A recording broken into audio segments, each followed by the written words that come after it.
অনেকেই জানতে চান যে কোনো ব্যক্তির যদি চোখ একটা অন্ধ থাকে বা হাত একটা যদি না থাকে, তাহলে ওই রকম ব্যক্তি ইমামতি করা তার জন্য জায়েজ হবে কিনা, বা এইরকম ব্যক্তি যদি ইমামতি করে তার পিছনে নামাজ পড়া জায়েজ হবে কিনা।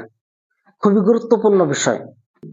যদি কোনো ব্যক্তির চোখ একটা অন্ধ বা হাত একটা নাই, এরকম খুঁতা যদি থাকে, তার দ্বিতীয় কেউ ইমাম যদি তার শরীর, হাত, পাও, চোখ সব যদি সুস্থ থাকে, সব যদি ঠিক থাকে, আর ওই রকম ব্যক্তির যদি নামাজের ব্যাপারে মাসলা মাসাইলের জ্ঞানও যদি থাকে, তাহলে ওই ব্যক্তির পিছনে নামাজ পড়া উত্তম, এবং কি ওই ব্যক্তির ইমামত উত্তম।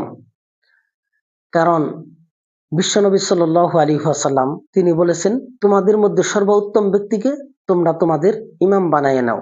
আল্লাহ তাআলা আমাদেরকে এসব মাসলা মাসাইলের সঠিক জ্ঞান এবং এসব মাসলা মাসাইল সঠিকভাবে আল্লাহ তাআলা আমাদেরকে আমল করার তৌফিক দান করুন। এর হাওয়ালা ফাতাওয়া দারুল উলুম 3 নম্বর জিলদ এবং দুররুল মুখতারের মধ্যেও এই মাসলা উল্লেখ আছে।